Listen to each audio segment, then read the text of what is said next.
Hello, everyone. Thank you for joining us today for our session, Unbreakable, Real-Time Database Protection in Action. In this webinar, we'll explore how offensive cybersecurity strategies go hand in hand, providing a holistic approach to securing your databases with a focus on what happens when an attacker gets access to your database. My name is Julie Vickery-Kirsten. I'm the Global Events and Marketing Manager here at Trustwave, and I will be your host. I'd like to quickly go over a few housekeeping items so you can get the most out of today's session. If you are viewing this session live, our webinar platform allows you to customize your viewer screen. Feel free to adjust the size and positioning of the different windows to accommodate your liking. We do recommend that you use Chrome as the browser of choice. If you have any problems with the audio or session delivery, I always recommend that you hit refresh. I promise you will not need to re-log in, and the system should overcome any connectivity issues. Today's webinar will include both a presentation and a question and answer session. You will find the questions window in your webinar screen, and we encourage you to enter questions as you think of them throughout the presentation, and we will address as many as possible at the end. Lastly, today's presentation will be recorded, and we will be sending a follow-up email to everyone with a link to that recording. A copy of the recording will be made available on demand on our website for future reference. Before we dive in, I'd like to welcome our security experts who will be presenting today, Damian Archer and Raul Gutierrez. Damian is the Vice President of Consulting and Professional Services in the Americas for Trustwave, with over 15 years experience in the security industry.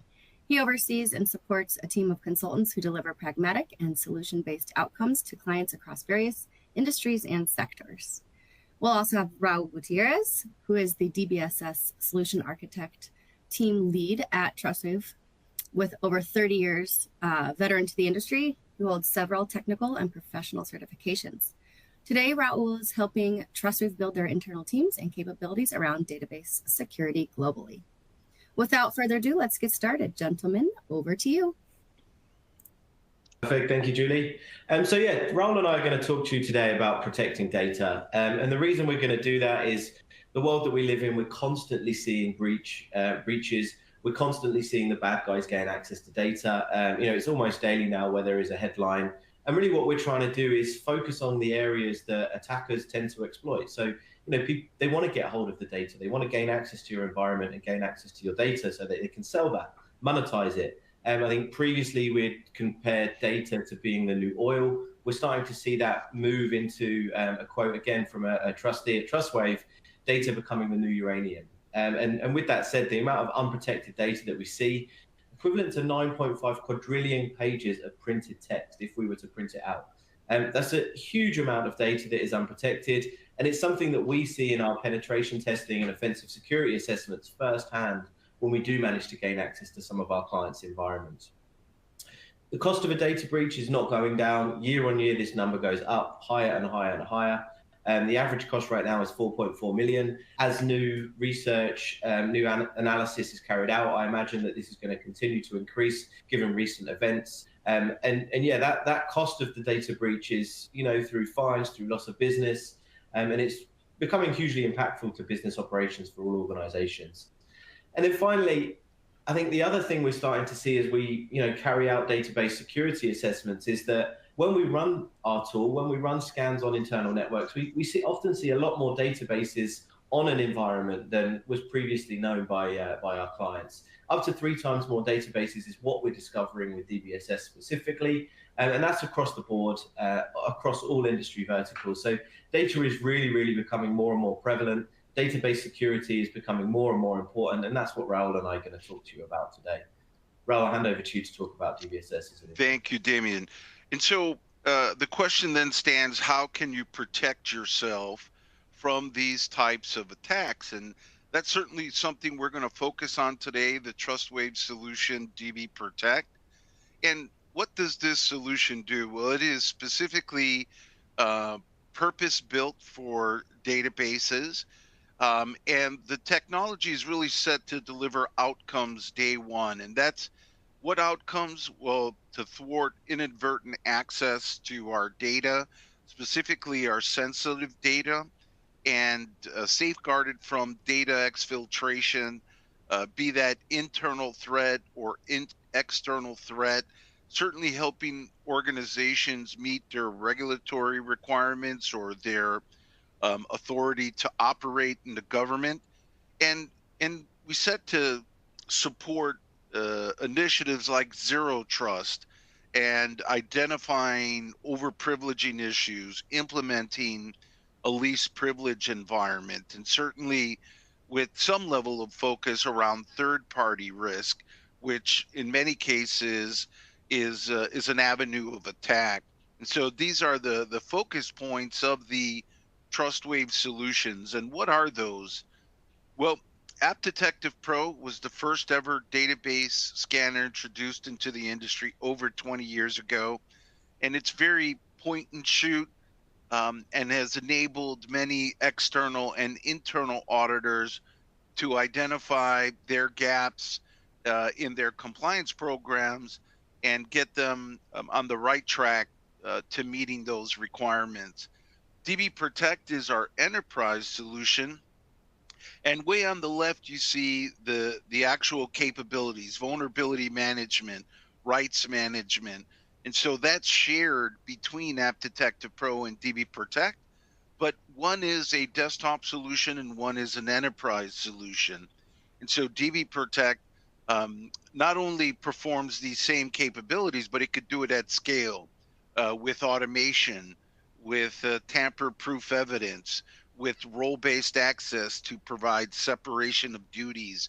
So it incorporates all the best practices you'll need in a world-class security program. And least but not it is activity monitoring that is also a feature or capability within the enterprise solution DB Protect. Now, there is a methodology defined in this infinity loop around the DB Protect solution. At the bottom, you'll see color-coded vulnerability management, rights management, and activity monitoring. And so you can see the pieces of the solution and where they fit in this data security methodology. So the infinity loop contains continuous assessment and continuous protection. And so this is where we start to identify what are my databases. We heard Damon say we tend to find 3 times more databases than we thought we knew. And that is a very common theme. Organizations trying to get a hold of what exactly do we have. We may have platforms on premise, in the cloud, multi-cloud. Do we have an exact picture of what and where we have our data stores and sensitive data for that matter? And so as we identify these, we then want to scan them for vulnerabilities and remediate or eliminate these vulnerabilities, because as we're going to see, these are some of the things that Damien is going to use as tricks or avenues of attack. And so it's extremely important to identify these and remediate them. That's how an attacker is going to gain access, elevate their privileges, or even move laterally for that matter. Now, step number 4 and 5 is really around identifying overprivileging issues and remediating them. And so this is not uncommon that the longer an application has been around, the more than likely privileges are out of whack. And so we might have users that have left the organization, still exist in the production system, or we may find in a trusted supply chain a partner that had more access to a production database than we realized. And so these are things that are not simple to see at a cursory level, and certainly are the objects of zero trust initiatives from a database perspective.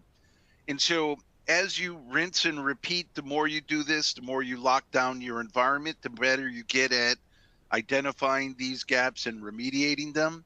And then step 6 and 7 is where we start to track what our privileged users are doing, any identification of any suspicious or malicious behavior, And so this is the database security methodology that we certainly adhere to from a DB Protect perspective.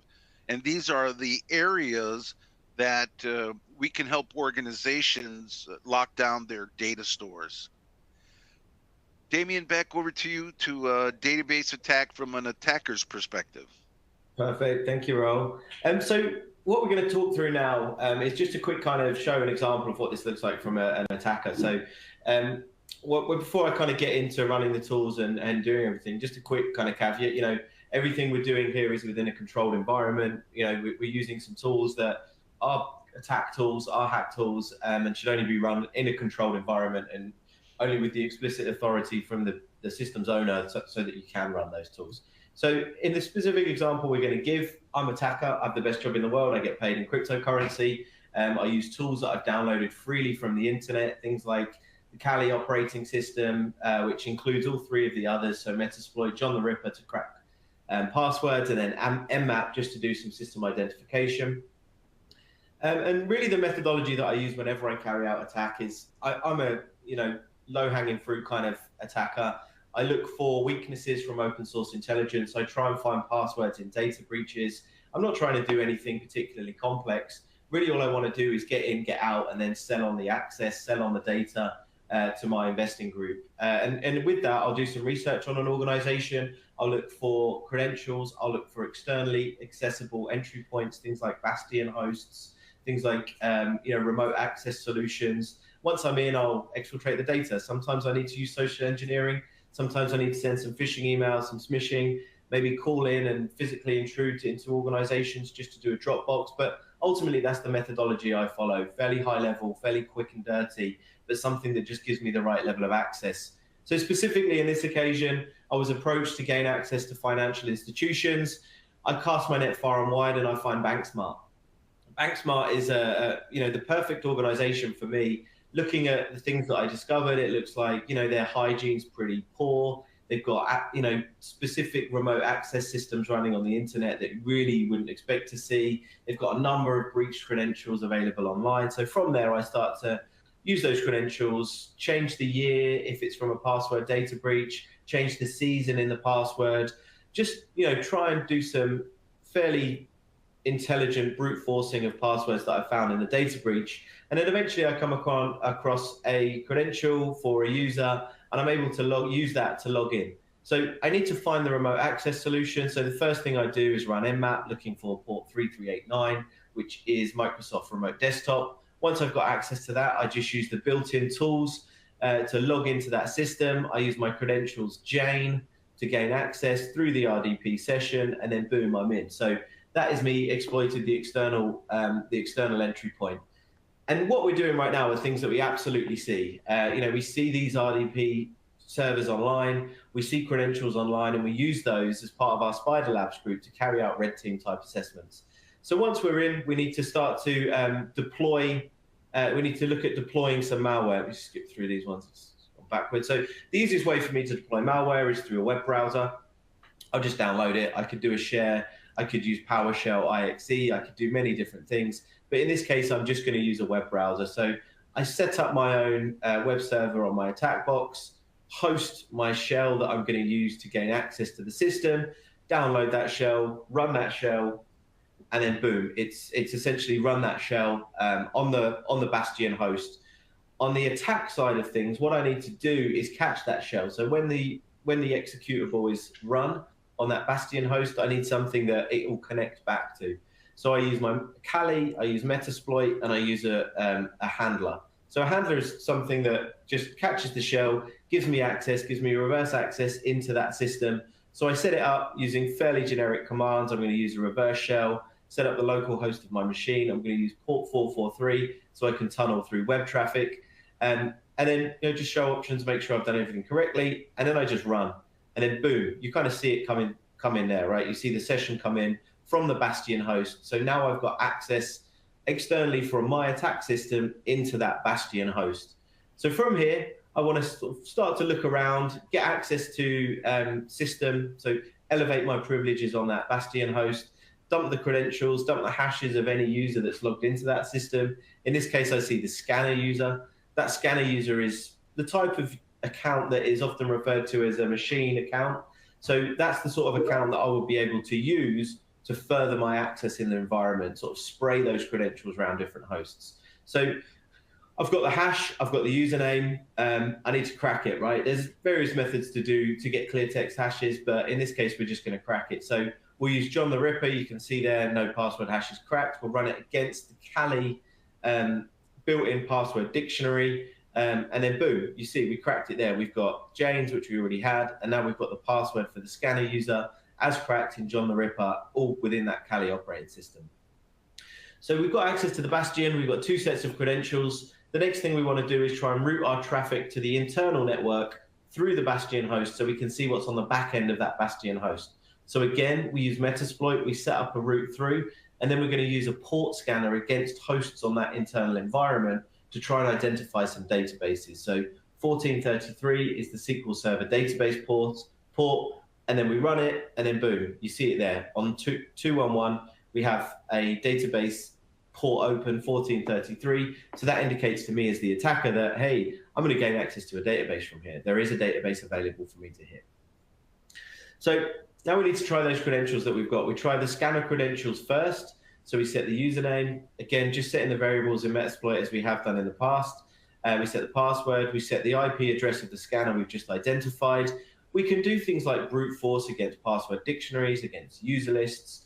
All of this stuff is available by default in the Metasploit framework. So we're being very targeted because we've got the credentials, but you can do password spraying, brute force attacks with all the same modules that I'm using right now. And then again, we just run it. And then boom, we see logging successful against 211 with the scanner user and the password that we cracked in John the Ripper. So from there, we'll just search through tons of different payloads that we can use within Metasploit to attack the server. But specifically in this one, we're going to dump the schema. We're going to see what's in the database. So very similar to the last few processes, we set the payload that we're going to use. We set the username, set the password, set the IP address, and then just type in run again. And then boom, we can start to see, okay, we've actually downloaded the schema of the database. We can see what data is available to us. We see a guest book, we see a users table, we see a HR employee data table. These are the types of things that, you know, my financiers are going to really give me some decent money for. We fingerprint the version of SQL Server just again to prove access when we sell on this remote access solution. But what we really want to do is make sure that they can log directly into the database as opposed to work through the Bastion host, just for ease of use more than anything. So we'll try and gain execution on the underlying operating system. With that, we'll use SQL exec, which is a plugin which will just log into the database with the credentials we've got, and then run a SQL command against an operating system command using XP command shell against the underlying server. So again, we set all the information, the IP address, the username and password. And in this case, we're just going to run net accounts, which is a built-in Windows tool that will just give us the password policy from the local machine. We do that, it runs through XP command shell. So from here, we know we can gain access to the operating system through the database. So in order to avoid pivoting through the Bastion host, what we can do now is set up a direct connection into that underlying operating system so that when I sell on this connection to my clients, they will just log straight into the database server, so they don't need to pivot or anything. So again, set up a payload to run through that MS SQL execution, using all the same information as before, the same username, same password, same IP address, hit run, and then it just progresses through, sends a staged exploit, and then boom, you can see that we've got access to the session. We get system again, so we elevate our privileges, and then we just do the hash dump again, just to increase the password dictionary that we've got access to, crack some more hashes. These are all kind of internal hashes, so probably nothing useful. But in the case of this demonstration and what our clients are going to want, this proves our level of access. So from here, we've now got access to a direct connection, a direct reverse shell into the database server, as well as connection through the Bastion host. All of that was done in probably just over 5 minutes in this demonstration, but we could do it much, much quicker than that. We could do it in seconds, the payload that we downloaded at the start, that executable, that shell 64 executable, we could have just written that payload so that it automated the whole of this attack, got the system, carried out the attack in exactly the same way we did, but all just through that single executable. So it was done exceptionally quickly. But for the purpose of the demonstration, we wanted to just show what we were doing. So quick poll question for everybody. How surprised was everybody how easy it was to gain access to the tools, the scripts to carry out the attack against the database? Please just click an option. That I think showing this in real life, hopefully brings some of this to life. This is the type of things that our SpiderLabs pen testers do on a daily basis. This is the type of red team activity that we do. We haven't really done anything here to try and subvert any sort of detection capability. We've been pretty loud, we've been pretty noisy. Just as a reminder, we exploited the Bastion host through credential stuffing, credentials we found online. We pivoted through that Bastion host onto the internal environment. And then from that internal environment, we identified the database, exploited the database to download the details of what was in the database. And then final step that we took there, all within Metasploit, was to set up that reverse connection back to our attack host through exploitation of the underlying operating system. So yeah, it's interesting that most people are aware of the tools and websites. Everybody knew that all this stuff was here. So kudos to everybody for staying up to date and keeping an eye on some of the trends and the tools that the bad guys and the good guys are using. So Raul, with that said, I'll hand it back over to my favorite database admin. Thank you, Damien. Good morning, everybody. My name is Raul, and I am the DBA at BankSmart, the organization that Damien was hired to exfiltrate data. Well, I should say I'm also on the security operations team. We're not a big organization. It's 3 people strong, and they only pay me for one of those jobs, but we're not going to get into that today. And so we focus on our different environments, and it certainly was eye-opening and terrifying all at the same time to see how easy it was for Damien to find different attacks for different platforms, different scripts that he can run to gain access. Absolutely, these attackers have a plethora of options when trying to come after our data. And so I would say this was a very common security position we were in previously. We had Trustwave come in and do an assessment for us. And the reason we did that is we already had a tool in place that was taking care of our servers, our applications, our networks, and we added database capability to it. And for the longest, that was good enough. And when they came in to do an assessment, we didn't think they were going to find anything, and certainly we were wrong. And the technology that they brought in is purpose-built for databases, and so it opened up our eyes. Are there things we could be doing better? And that's what exactly it did. So let me take you through a day in the life of a DB Protect user and see how we would configure the technology to protect ourselves from an attack of this nature. Now, one of the first things I do every morning when I come into work is I look at my objectives. And so as an organization, we're trying to meet the CIS benchmark. We are a financial institution, so we do have data stores where we maintain our financial records. And so we have to comply with the PCI mandate as well. And so I look to validate where are we from meeting those requirements. We're about 85% achieved. Fantastic. I still have a way to go, but we're gaining ground. We're making a difference. Now, on the left-hand side of my graph is showing me the defense in depth strategy that I have. So across my 19 servers, my 19 databases, which of those are we scanning for vulnerabilities, looking for overprivileging issues, or monitoring for suspicious and malicious behavior. So the dashboard that I have allows me to look at the BankSmart organization holistically, and I can see what our security posture is. This is showing me that we have 19 assets, 85% coverage.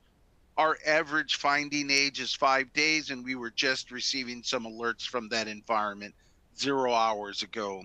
And so this gives me insight to the vulnerabilities, misconfigurations, the things that we have to remediate to harden our environment and reduce our risk or attack surface.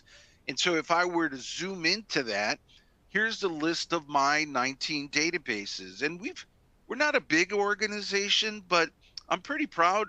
We have a fairly complex environment. We have a scattering of SQL Server databases on-prem. We've got some databases in the cloud, DB2, MongoDB, MySQL. We have an Oracle 18c instance and PostgreSQL. And so we were primarily a SQL Server and Oracle shop, but we've diversified our database stores, our data stores, and that had to do around cost and flexibility and things in the new environment. And to be honest, we should have had a solution like this in place before we made this move.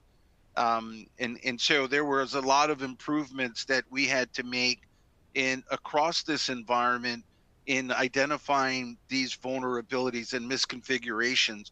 Our previous tool definitely told us what CVEs or missing patches, but there were things that we can go deeper on: misconfigurations, default accounts, easily guessed passwords, using a dictionary.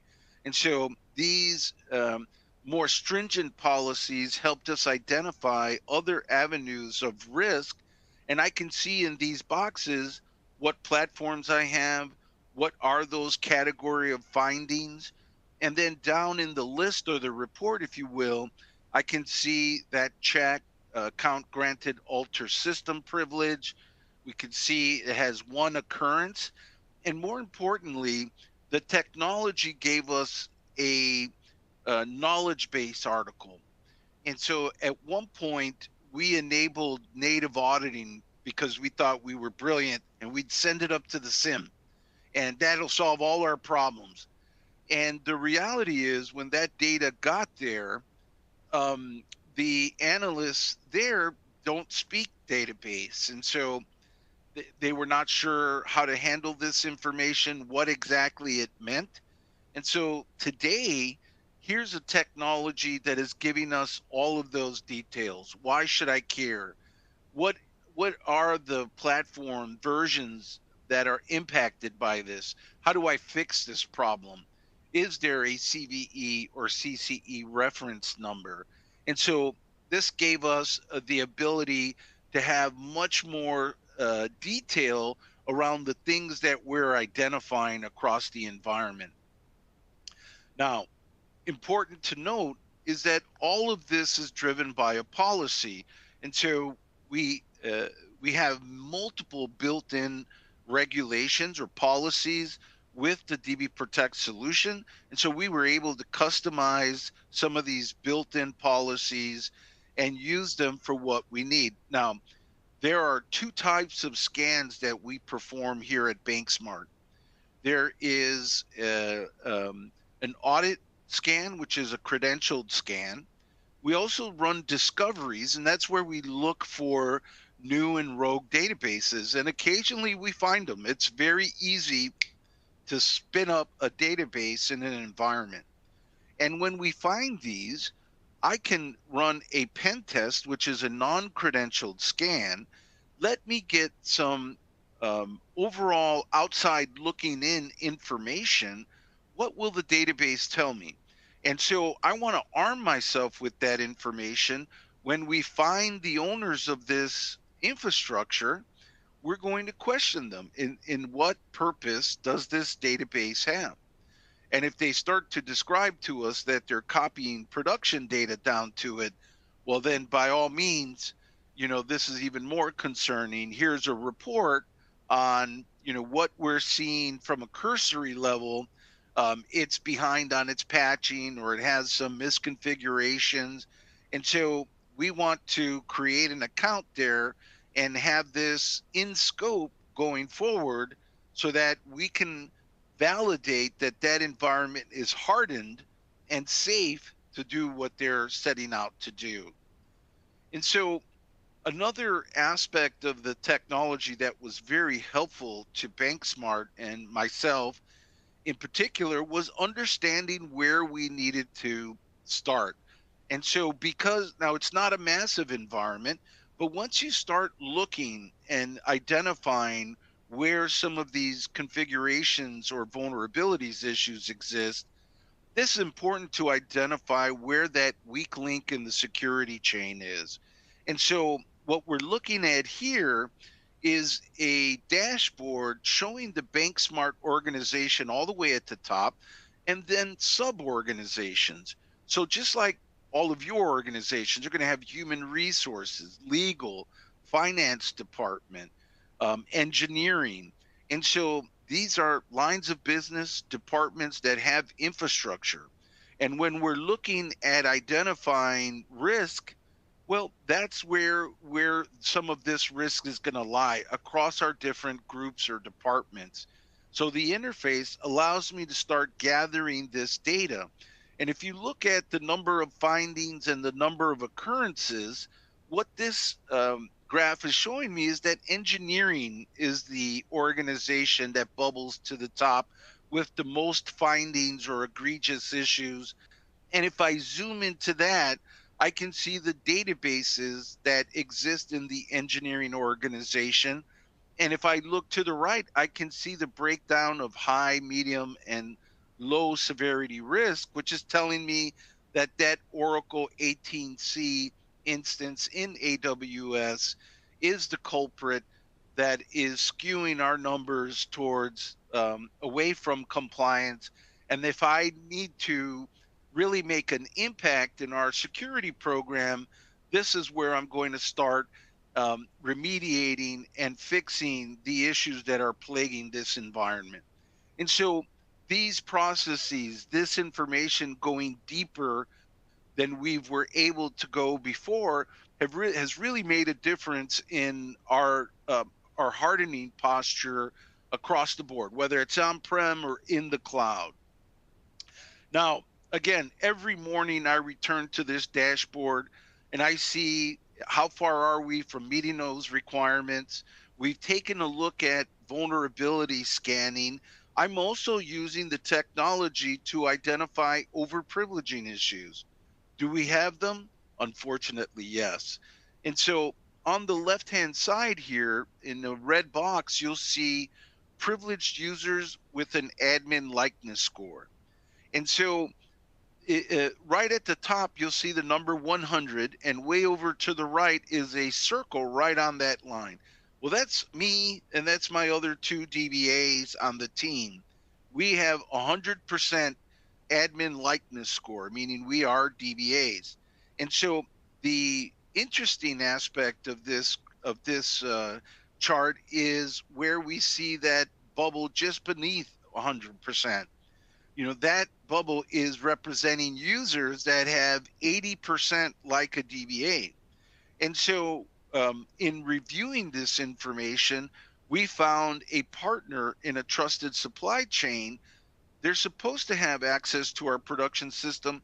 We had no idea they had that level of access. And so it was something that we needed to identify, reevaluate, and remediate areas that were provided access to that maybe they did not need access to. So certainly an area where we can improve. This also identified a user, Alex, who left the organization a year ago. And apparently we've overlooked a particular area in production where Alex still had full access. And so these are things that we need to go back, validate that there are no issues with the users that exist and the access levels that they've been granted. And so from a rights management perspective, across those database platforms, I can look at the users, the objects, the roles, and the privileges that have been granted across the environment to identify over access privileges. So I may have a financials database. Who has access to this? If I find some team member that has access in that environment that they shouldn't, I'm going to remediate that access. And those are the things that I can start to make an impact in eliminating vulnerabilities, exploits, or overprivileging issues. Now, last but not least is activity monitoring. And so that's not always where we want to start. We need to lock the doors, close the windows, and lock the windows. We need to do the security hygiene across our environments to harden them and to eliminate these things that attackers can use to exfiltrate data. And so, from a monitoring perspective, we did have that in place. And we were able to see Damien, the attacker, running things like at version, dumping the schema through sys databases, or the execution of XP command shell. And so we can see that we saw those queries. We saw that user as scanner. We saw that user as Jane and what they were attempting to do, but the system was not in any way taking action upon the things that were being seen. We were generating alerts, and certainly I forward this up to a SIM, which can be forwarded on to a global threat operations center, who can then, eyes on glass, make a determination that we should initiate incident response. And so those are the things that really helped mature our security program to a point where I feel we're more prepared for an attack of this type. And now, since I convinced BankSmart organization, our leadership, to change directions from the technology we were using previously, things like these executive dashboard reports are very useful to help keep them engaged on the things that we're identifying, the ground that we're making, and the efforts in improving our overall security posture. And so those are something that I provide to management regularly. Now, so that's kind of a cursory level to how we improved our environment, how we improved our risk posture across our data stores. Let me show you what we enabled to now take action on an attack that we just saw carried out in a database. And again, we were able to see the activity of that user, the scanner user, the Jane user, the execution of a stored procedure, the dumping of the schema. And so what we're able to do is, through a policy, enable these things. So we're able to capture the audit subsystem, inserts, updates, grants, failed logins, the presence of SQL injection or buffer overflow attack. And so I can enable things like the execution of XP command shell, the execution of at version. We can put specific controls and have around where we have sensitive data and provide a whitelist of, here are the users and applications that should have access to that. And so we can then deploy that out to our sensor and enable things like the forwarding of alerts to via syslog to a SIM. We can take action and initiate what's called active response. And so this is where we can identify certain behaviors and then block it or lock it out of the database and basically kill that attack chain and stop it. And so we'll deploy this out to the sensor. And now let's hand this back over to Damien and have him run his attack again and see how he fares with DB Protect in the middle. Thanks, Raul. So, my clients reached out, access worked, and now it's not working. So first thing I do is I'm going to check that access. I'll try and log straight back into the SQL Server. I'm going to do that in the same way that I have before, just gain access to the SQL Server. And in this case, I've just run something really innocuous. Sometimes when things stop working, it just means that there is no longer access, or we've been caught. So I'm going to do something really innocuous to try and fly under the radar, and in doing that, I'll just run a version. I'll just get the version of the database that's running before. We did it before, we know it worked before, so we'll do it, we'll run it, and then boom, we see it. Okay, cool. So everything seems to be working. It returns the information that we wanted, and then we run it again, we run it again, and we run it again. And now nothing's coming back. And this is the point where I start packing my bags, planning my escape to Panama, expecting some rather loud knocks on the door, either from my clients or from somebody else. So, this is the point where I start to panic. The commands aren't working, nothing's coming back. So that indicates that something's changed within the environment. Absolutely. And here at BankSmart, we know exactly what's going on. And so we enabled the ability to take action and lock out the user from the account. Now, we could have done this in a number of different ways, and it's important to understand that it's also in conjunction to hardening the environment, right? The disabling of XP command shell, the elimination of easily guessed passwords, the validation that we have best practices in place. And so we know exactly what happened. The scanner user is now blocked from doing any of the previous demonstrated attacks, and that attack chain is now broken. And so as easy as it is to generate an attack, there are methods in place with technology that can help us stop this. And we can, even though that attack took under 5 minutes, implementing these changes can take a second, and we can really identify and thwart an attack across our environments if you have the right technology in place. And we'd like to ask another poll question now. How confident are you in the ability of your organization to quickly identify an attack focused on exfiltrating sensitive data? And so different organizations are going to have different perspectives on this. Certainly, it looked like most of the attendees had good awareness of the types of attacks and the things available to external attackers to come after data.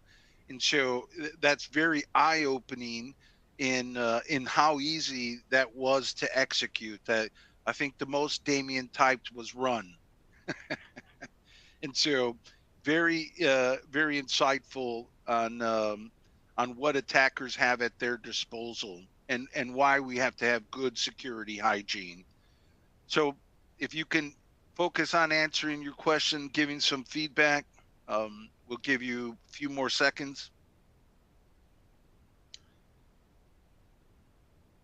So the responses are: I am not confident at all. I'm fairly confident we have controls, and I am 100% confident we have controls in place. Julie, if we've got respondents, maybe we should see what that is. Yep, go ahead. All right, fairly confident. That's fantastic. Nobody's in the first bucket. I'm not confident at all. So there's controls in place to focus on configuration, vulnerability, hopefully zero trust capabilities where we're implementing a least privilege environment, and database activity monitoring. Certainly things that we covered today in our demonstration. So, Julie, are there any questions that have been submitted? Yeah, we've got actually quite a few questions. And just a quick reminder to everybody, you will be receiving a copy of this webinar recording via email by the end of the week, along with a link to download the report or the presentation. And if you're interested in learning more about today's topic, you can submit a question by clicking the mail icon at the bottom of the screen. All right, guys, so let's see here. First question that came in. Do the Trustwave DB security tools support on-premise databases only, or is it only for the cloud? That's a great question. We We have a long history, so certainly we support on-premise databases, but we've also done a concerted effort in supporting the cloud platforms, so AWS, Azure, and we support many of the different platforms, some of the RDS platforms, the Aurora platforms, managed SQL Azure, just as a few. So we really set out to help organizations with wherever their data is stored, whether it's on-prem, in the cloud, or a hybrid of the both.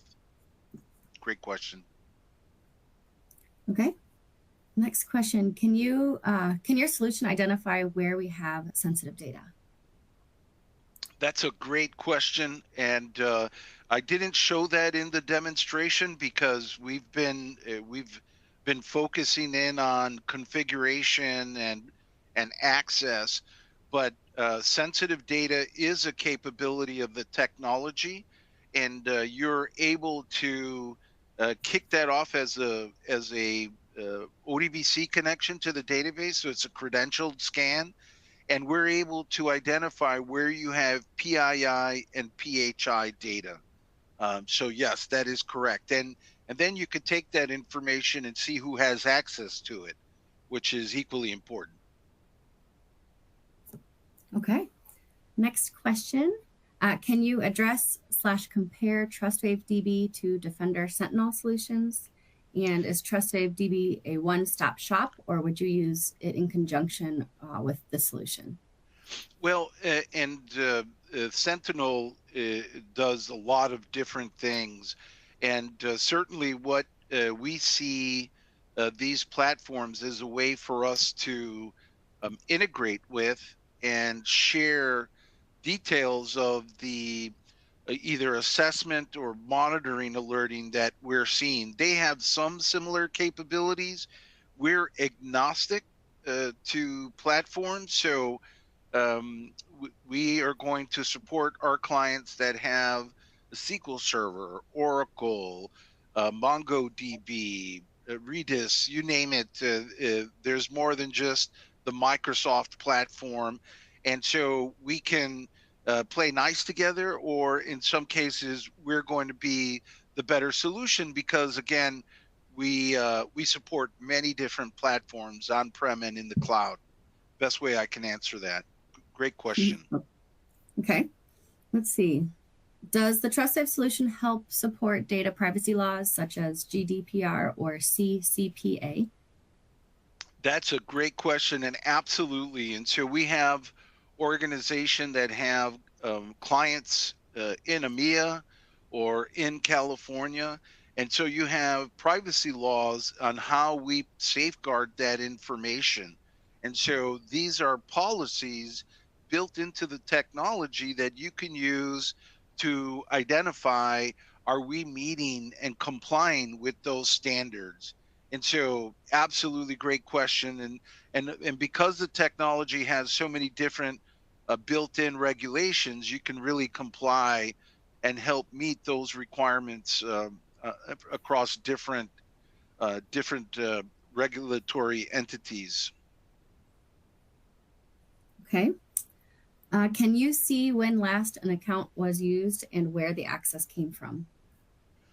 So there are things like dormant accounts, and if there is access, then we can track that activity with monitoring. So it really depends on what exactly you're asking. Dormant accounts are one thing that many organizations try to identify and remediate or eliminate. And then in some cases, we want to see, what a particular user was doing. And that's through activity monitoring. And so we could do a search on or filter our report based on a database, a table, or a user for that matter, to look at what were the last things that user did. Hope that answers your question. All right, let's see. This feels like the sort of attack a red team would carry out. Do you have a scenario-specific testing for this type of thing? Yeah, I can jump in on that one. So absolutely, our SpiderLabs team do red teams, we do scenario-based penetration testing, and if databases are of specific interest to the assessment, then we can certainly carve out scenarios that are specifically focused on databases, or we can carve out scenarios that are focused in any areas. So absolutely yes. I think, as I mentioned during the presentation, one of the caveats is that we weren't looking at defensive efficacy here. We were just kind of doing a very quick and dirty attack. So a lot of that would have been picked up by other tools prior to the database, but really what we're trying to demonstrate is the database side of things. In a red team attack, we would be covert. We would use custom created C2. We would move laterally using much more covert methods. All right, thank you, Damien. Let's see, we got a few more. Is the open source intelligence something anyone can do? Yeah, I can jump in there. Again, the open source intelligence is something that we do for our clients. Oftentimes, our clients want to know what their external perimeter looks like. If an attacker was to target them from an open source intelligence point of view, what would they find? So we do that for our clients on our clients' behalf. We, look through dark web, we look through different password breaches, trying to identify things that would increase the likelihood of a successful attack. But conversely, absolutely, people can do this on their own. You can look through the password data breaches to try and find organizations or try and find credentials that are associated to your organization. And yeah, you can look at some of the open source intelligence platforms like Census and Showdown to try and figure out what your external footprint looks like from an attack point of view. Okay. And we already have a vulnerability scanner for operating systems, applications, and we have database scanning as well. What is the benefit of using the Trustwave solution? And that's a great question, and it's not something uncommon for us to hear. And I will say that these solutions are not the worst solutions. They certainly have their purpose. And the biggest differentiator is the technology that we're demonstrating today was purpose-built for databases. And so we didn't start on servers or networks. This is specifically focused on database security. And so in most cases, what we see is we have a deeper clinical assessment of the database. We're not just looking at missing patches or CVE numbers. We're also identifying things like misconfigurations. We had no feature previously in my scenario that we demonstrated today that gave us the ability to identify overprivileging issues or to look at what our privileged users are doing. So this technology allowed us to start with a deeper set of scanning to identify a deeper set of issues. And then we had other pieces of the puzzle to further lock down the environment, meet those zero trust initiatives, and then obviously track what privileged users are doing and identify things like anything suspicious or malicious, especially where we have sensitive data. So that in itself is something the vendors that kind of as a one-stop shop don't have the ability to do. Great question. And we have a follow-up to the question. The question was, can you see when last an account was used and where the access came from? The follow-up is, he says the question was about dominant accounts, but also whether DB Protect can identify what workstation the user logged in from, i.e. ODBC, connection from a certain device, identify the device IP or device name. Absolutely. So when we were showing the demonstration, we were able to see where Damien was connected from. We were able to see what application. So if they're using some application like SQL Plus or any of the administrative applications like DB Artisan or Toad, as an example, we are able to see that in the packet itself and generate that alert. So we see the network user, the database user, the address that this is coming from, and what application they used to generate the activity. So yes, some of that information we are able to capture on what we just seen. So any captured alert. Hope that answers your question. Okay. And then let's see, do you have the visibility to determine whether something like at version is normal for the environment? Right. And so, at version in all reality, probably wouldn't have been something we configured. We were just trying to show the flexibility of the tool.